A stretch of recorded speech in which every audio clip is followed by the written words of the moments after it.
ശബരിമല കൊള്ളയില് പോറ്റി പോറ്റി എന്ന് എല്ലാവരും പറയുന്നുണ്ട്. ഈ പോറ്റിയെ തൊടുമ്പോ എല്ലാവർക്കും പൊള്ളുകയും ചെയ്യുന്നുണ്ട്, തന്ത്രിക്ക് അടക്കം പൊള്ളുന്നുണ്ട്. അതിന്റെ കാരണം എന്താ? അതെ അതെ, തന്ത്രിയും അത്ര മോശമൊന്നുമല്ല. മന്ത്രിയെ പോലെ തന്നെ തന്ത്രിയും ഒരു കള്ളനാണ്, ഉള്ള കാര്യം ഞാൻ പറയാം. അല്ലെ, വാജിവാഹനം വരെ കൊണ്ടുപോയ ഒരാളെ വേറെ എന്ത് പറയണം? നമ്മുടെ ആളുകൾക്ക് ഒരു സ്വഭാവമുണ്ട്, ദൈവത്തിന്റെ ഇടനിലക്കാരായിട്ടുള്ള പുരോഹിതന്മാരെ അങ്ങ് ദൈവങ്ങളായിട്ട് നമ്മൾ കാണാറുണ്ട്. ഒന്നുമില്ല, ശുദ്ധ കാപടന്മാരും ഉണ്ട്, അതുപോലെ തന്നെ എല്ലാവിധ വൃത്തികേടുകൾ, മാനസിക ദൗർബല്യങ്ങളല്ലേ, മനുഷ്യന്റെ ദൗർബല്യങ്ങളെല്ലാം ഉണ്ട് അവരുടെ DNA-യിലും. പിന്നെ ഇതുപോലെ കൂട്ടക്കൊലയൊന്നും നടത്താറില്ലേ ചങ്കോ, അതെന്ത് വന്നാലും അത്ര ഒരു ഉപകാരമുണ്ട്. കൂട്ടക്കൊല അത് എത്ര കോടി കൊടുത്താലും പറഞ്ഞാലും അവർ ചെയ്യുമെന്ന് അതിനുള്ള ധൈര്യവും ഒന്നും അവർക്കുണ്ടെന്ന് എനിക്ക് തോന്നുന്നില്ല. അത് മാത്രം ഒരു അനുഗ്രഹം.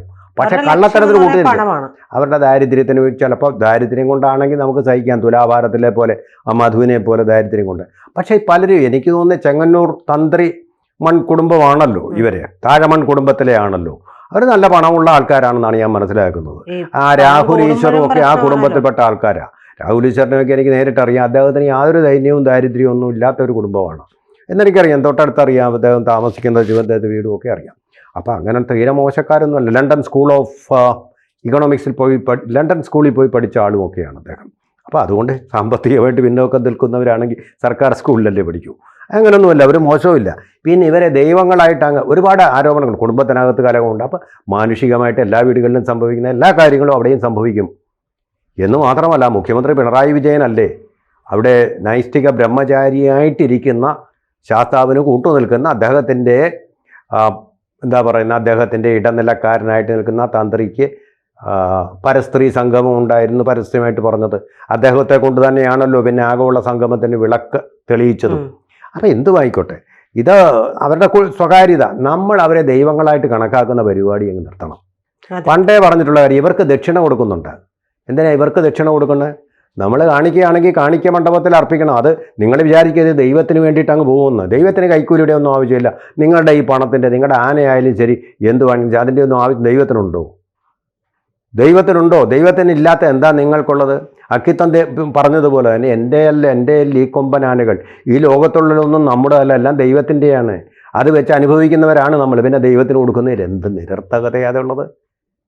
എന്ത് നിരർത്ഥകത? അതൊരു അർത്ഥവുമില്ലാത്ത കാര്യങ്ങൾ. നമ്മൾ യുക്തിസഹിതമായിട്ട് ചിന്തിക്കുന്ന ഒരു മതമാണ്. നമ്മുടെ ഉപനിഷത്തുകളും വേദങ്ങളും യുക്തിസഹമായിട്ട് തന്നെയാണ് കാര്യങ്ങൾ പറഞ്ഞിട്ടുള്ളത്.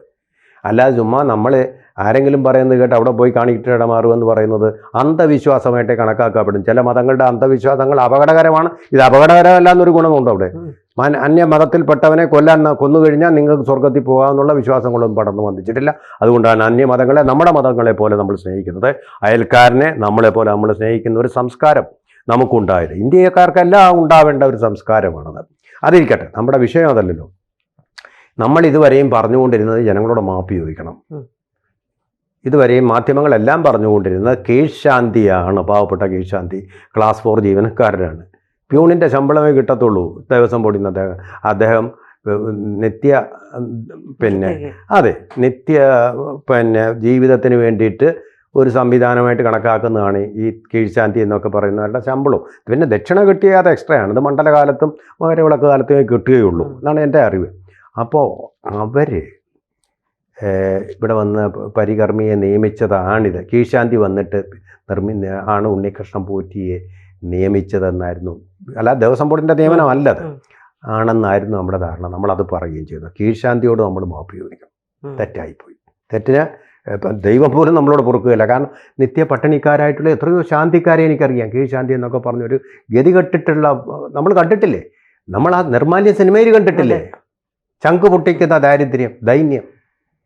അങ്ങനെ ചെറിയ ക്ഷേത്രങ്ങളുടെ കാര്യം ഇപ്പോഴും അങ്ങനെ തന്നെയാണ്. അവിടുത്തെ പോറ്റിമാരുടെ കാര്യം ഇപ്പോഴും അങ്ങനെ തന്നെയാണ്. അവരെല്ലാം ഞാൻ ബഹുമാനിക്കും. എന്നിട്ടും കള്ളം കാണിക്കുന്നില്ല, മോഷണം നടത്തുന്നില്ല. അവരെ ബഹുമാനിക്കണം തീർച്ചയായിട്ടും അവരെ. പക്ഷേ ഇവിടുത്തെ തന്ത്രി എന്ന് പറയുന്നത് ദൈവമായിട്ട് ദക്ഷിണയൊക്കെ ധാരാളമായിട്ട് കിട്ടുന്ന ആളാണ് അദ്ദേഹം. അദ്ദേഹം ആ ബ്രാഹ്മണ്യം ലംഘിച്ചു. പരിശുദ്ധ വ്രതവും ബ്രാഹ്മണ്യവും ഒക്കെ പറയുന്ന കാര്യങ്ങളൊക്കെ ലംഘിച്ചു. പോറ്റി പാലിക്കേണ്ട ആചാരങ്ങൾ ഒക്കെ ഇനി അറിയാമോ? ശ്രീ പത്മനാഭസ്വാമി ക്ഷേത്രത്തിൽ പൂജ നടത്തുന്നവർക്ക് എന്താ പറയുന്നത്, പുറപ്പെടാശാന്തി, അങ്ങനെ ഒരു പേര് ആണ് പറയുന്നത്. പുറപ്പെടാശാന്തിയാണ് ശബരിമല. ആ പുറപ്പെടാശാന്തി തെറ്റ് ചെയ്യുന്നു. മറ്റേടത്ത് അങ്ങനെ ചെയ്യാറില്ല. അവർക്ക് കുളിക്കാൻ അമ്പലത്തിനകത്ത് തന്നെ പുറത്തേക്ക് ഇറങ്ങാറില്ല. ഒരു കുടുംബജീവിതവും നയിക്കാറില്ല. അവരുടെ ആ ശാന്തി അവിടെ നടക്കുന്നിടത്തോളം കാലം നിഷ്ഠയായിട്ടാണ് ചെയ്യുന്നത്. നിഷ്ഠയായിട്ട് വടക്കുന്ന് വരുന്നവരാണ് അവർ. ഒരു പ്രത്യേക പേരുമുണ്ട്, അത് ഞാനിപ്പോൾ തയ്യാറാവാത്തത് കൊണ്ട് അതിൻ്റെ ഓർമ്മയില്ല. എത്ര വ്രതശുദ്ധിയോടാണ് ആ കർമ്മം നിർവഹിക്കുന്നത്. അവരെ നമ്മൾ ബഹുമാനിക്കണം. ആരും അവർക്ക് കാണിക്കുകയൊന്നും അർപ്പിക്കാറില്ല, അവർക്ക് ദക്ഷിണയൊന്നും കൊടുക്കാറുമില്ല. അമ്പലം വഴിയാണ്, അത് രസീത് വഴിയാണല്ല നടക്കുന്നത്. അപ്പം ഇങ്ങനെയുള്ള ആൾക്കാരെയും വിശ്വസിക്കാൻ കൊള്ളില്ല, തന്ത്രിമാരെയും വിശ്വസിക്കാൻ കൊള്ളില്ലായിരുന്നു. ഇവിടുത്തെ ശബരിമലയിലെ തന്ത്രി തെളിയിച്ചിരിക്കുകയാണ്. കാരണം അദ്ദേഹമാണ് ഉണ്ണികൃഷ്ണൻ പോറ്റി എന്ന് പറയുന്ന ഈ കള്ളനെ ആവർത്തിക്കുന്നു, അവിടെ പരികർമ്മിയായിട്ട് നിയമിച്ചത്. കള്ളനെ നിയമിച്ചവനും കള്ളൻ തന്നെയാണ്, സംശയമൊന്നുമില്ല. എന്ന് മാത്രമല്ല, തന്ത്രിയുടെ പേരിൽ വാജിവാഹനം മോഷ്ടിച്ച് വീട്ടിൽ കൊണ്ടുപോയി വെച്ചു. മോഷണമാണ്. ശബരിമലയിൽ നിന്ന് കൊണ്ടുപോകുന്നത് എന്തും മോഷണം തന്നെയാണ്, എന്തുദ്ദേശത്തോടു കൂടിയായാലും. കാരണം ശബരിമലയുടെ മാനുവലിൽ തന്നെ പറഞ്ഞിട്ടുണ്ട്, ഇവരെല്ലാം കൂടി ചമയ്ക്കുന്നതാണല്ലോ മാനുവൽ. ശബരിമലയിലെ ഒരു വസ്തുക്കളും പുറത്തു കൊണ്ടുപോകാൻ പാടില്ല. സന്നിധാനത്ത് അതിനുള്ള ആസൂത്രണങ്ങളുണ്ട്. അല്ലെങ്കിൽ അവരെ എക്സെപ്ഷൻസ് എഴുതി വെക്കണമായിരുന്നു. അത് എഴുതി വെക്കണമായിരുന്നു. അപ്പോൾ ഇവരെല്ലാം കള്ളന്മാരാണ്. പിന്നെ ഞാൻ അറിഞ്ഞ ഒരു കാര്യം, അത് പോറ്റിയായിട്ടുള്ള നമ്പൂതിരി സമുദായത്തിൽപ്പെട്ടിട്ടുള്ള ഒരാളിൽ നിന്ന് അറിഞ്ഞ കാര്യം, ഗവൺമെൻറ് ഓഫ് കേരള ശബരിമലയെ, അവിടുത്തെ വരുമാനത്തെ ഒരു എനി ടൈം മണി ATM കാർഡായിട്ടാണ് ഉപയോഗിക്കുന്നത്. എപ്പോൾ വേണമെങ്കിലും പണം കിട്ടാം. അതിനുവേണ്ടിയാണ് ഈ Devaswom board chairman, Devaswom board, അതിന് കീഴിലുള്ള തന്ത്രി കുന്ത്രി, ഇതെല്ലാം അതിന് വേണ്ടിയിട്ടുള്ള അഡ്ജസ്റ്റ്മെൻറ്റുകളാണ്. അതിനുള്ള ഹയറാർക്കിയാണത്, ആ സംവിധാനം. അല്ല അയ്യപ്പനെ സേവിക്കാനോ ഭക്തരോ സേവിക്കാനോ അല്ല. ഭക്തരെ സേവിക്കേണ്ട ഇങ്ങനെ ആളെ കൂട്ടിയല്ല. നൈഷ്ഠിക ബ്രഹ്മചാരിയായിട്ടുള്ള അയ്യപ്പൻ അവിടെ പോയിട്ട്, മണികണ്ഠൻ അവിടെ പോയിട്ട് ഇരിക്കുന്നത് എന്തിനാണ്? വനത്തിൻ്റെ മധ്യത്തിൽ പോയിരിക്കുന്നത് എന്തിനാണ്? അദ്ദേഹത്തിന് ആളെ കൂട്ടാൻ വേണ്ടിയാണെങ്കിൽ നഗരമധ്യത്തിൽ വന്നിരുന്നാൽ പോരായിരുന്നു? പന്തളത്ത് തന്നെ ഇരുന്നാൽ പോരായിരുന്നു? എന്താണ് പന്തളത്തു നിന്നും മൈലുകളപ്പുറം എരുമേലിയും കടന്ന് നിലയ്ക്കലും കടന്നിട്ട് നീലിമലയും എല്ലാം കടന്നിട്ട് ഈ ശബരിമല ആസ്ഥാനത്ത് പോയിരിക്കുന്നത്? ശാന്തി കിട്ടാൻ വേണ്ടി. നമ്മൾ അസ്മാദികളായിട്ടുള്ള മനുഷ്യരുടെ ശല്യം ഉണ്ടാകാതിരിക്കാൻ വേണ്ടിയിട്ടാണ് അവിടെ പോയിരിക്കുന്നത്. അവിടേക്ക് പോകുന്നവർ ആൾ കൂടട്ടെ, കുഴപ്പമില്ല, നമുക്കൊന്നും പറയാൻ പറ്റില്ല. പക്ഷെ പോകുന്നവരും ശുദ്ധന്മാരായിരിക്കണം. 41 ദിവസത്തെ വ്രതം അനുഷ്ഠിച്ചുകൊണ്ട് മാംസമൊന്നും കഴിക്കരുതെന്ന് പറഞ്ഞു കഴിഞ്ഞാൽ മറ്റ് വാസനകളും ആവേഗങ്ങളും ഉണ്ടാകാത്ത രീതിയിൽ തന്നെ വേണം മല ചവിട്ടാൻ. അങ്ങനെയാണോ ഇപ്പോൾ കാണുന്നത്? ഉദാഹരണങ്ങളിലേക്ക് വരാം. മണ്ഡലകാലം തുടങ്ങിക്കഴിഞ്ഞല്ലോ. നമ്മൾ ബസ്സിൽ ബുക്ക് ചെയ്യുക, അവർ ഒരു കമ്പാർട്ട്മെൻറ്റ് ബുക്ക് ചെയ്യും. അന്യ സംസ്ഥാനങ്ങളിൽ വരുന്ന ഏത് സംസ്ഥാനവും ആയിക്കോട്ടെ, പ്രത്യേകിച്ചും തമിഴ്നാട്ടിൽ നിന്ന് വരുന്നവർ ബുക്ക് ചെയ്ത് കഴിഞ്ഞിട്ട് കഴിഞ്ഞ വർഷത്തെ സീസൺ കാലത്ത് ഞാൻ കണ്ട ഒരു കാര്യം, സ്വാമിമാരെല്ലാം കൂടെ അവിടെ ഇരിക്കുന്നുണ്ട്, അവരുടെ ഈ ഇരുമുടിക്കെട്ടും ഒക്കെ ആയിട്ട് അവിടെ ഇരിക്കുന്നുണ്ട്. ഒരു പാവപ്പെട്ട സ്ത്രീ, തീരെ പ്രായമായ സ്ത്രീ, വയ്യാതെ അവിടെ നിൽക്കുന്നു. AC കമ്പാർട്ട്മെൻറ്റോ സ്ലീപ്പർ കമ്പാർട്ട്മെൻറ്റോ വാട്ട് എവർ ഇറ്റ് ഈസ്. അവിടെ നിന്നിട്ട് ഞാൻ പറഞ്ഞു, സ്വാമി ഒരു സീറ്റ് കൊടുക്കുകയില്ല. ശബരിയിൽ നിങ്ങൾ പോകുന്നത് ഈ മാനുഷിക ഗുണങ്ങൾ വളർത്താൻ വേണ്ടിയിട്ടാണ്, അത് നിഷേധിക്കാൻ വേണ്ടിയിട്ടല്ല. ഇഷ്ടം പോലെ സ്ഥലമുണ്ടതിൽ. പക്ഷേ അവരുടെ കമ്പാർട്ട്മെൻറ്റ് വേറെ ആരും ഇരിക്കാൻ അവർ സമ്മതിക്കത്തില്ല. അത് ആരെങ്കിലും കയറിക്കഴിഞ്ഞാൽ അവർ വയലൻ്റ് ആവും. ഈ വയലൻസ് ഉണ്ടാക്കാൻ വേണ്ടിയല്ല നിങ്ങൾ ശബരിമലയിൽ വരുന്നത്, സമാധാനത്തിൽ ആദിവർത്തിക്കുന്ന ആളായിട്ട് കഴിയാൻ വേണ്ടിയിട്ടാണ്. അതാണ് സൈന്ധവ സംസ്കാരം. ആര്യന്മാർ വന്നപ്പോൾ നിശബ്ദരായിട്ട് തെക്കേ ഇന്ത്യയിലേക്ക് വരികയായിരുന്നല്ലോ ദ്രാവിഡന്മാർ. അതാണ് സൈന്ധവ സംസ്കാരം നമ്മെ പഠിപ്പിക്കുന്നത്. അതുപോട്ടെ, ഇനി എല്ലാ പരിശുദ്ധിയും ഉണ്ടെങ്കിൽ മാത്രമേ അയ്യപ്പനെ അവിടെ പോയി കണ്ടിട്ട് കാര്യമുള്ളൂ. അല്ലെങ്കിൽ അയ്യപ്പന് ദേഷ്യം വരും. അതാണ് സംഭവിക്കുന്നത്. വിശുദ്ധിയോടുകൂടി വേണം നിങ്ങൾ മല ചവിട്ടാൻ. അതപ്പോൾ ഞാൻ പറയുന്നത്, ഭക്തന്മാർ തൊട്ട് കീഴ്ശാന്തി മുതൽ മേൽശാന്തി മുതൽ തന്ത്രി തൊട്ട് എല്ലാവരും പാലിക്കേണ്ട കാര്യമാണ്. പിന്നെ ഈ അഡ്മിനിസ്ട്രേഷനിൽ നിന്നും നമുക്കൊന്നും ചെയ്യാൻ പറയും. ഈ KH കുമാർ ഇപ്പോൾ വന്നോ, അങ്ങനെ പരിശുദ്ധനാണോ? അങ്ങനെയുള്ള ഒരാളാണോ അദ്ദേഹം? ശരിക്കും വ്രതശുദ്ധിയോടെ ജീവിക്കുന്ന ആൾക്കാരാണ് അവിടെ വേണ്ടത്. അദ്ദേഹം അങ്ങനെയാണോ ഇല്ലയോ? അദ്ദേഹം തന്നെ സ്വന്തം മനസാക്ഷിയോട് ചോദിക്കട്ടെ. മറ്റൊന്നും പറയുന്നില്ല.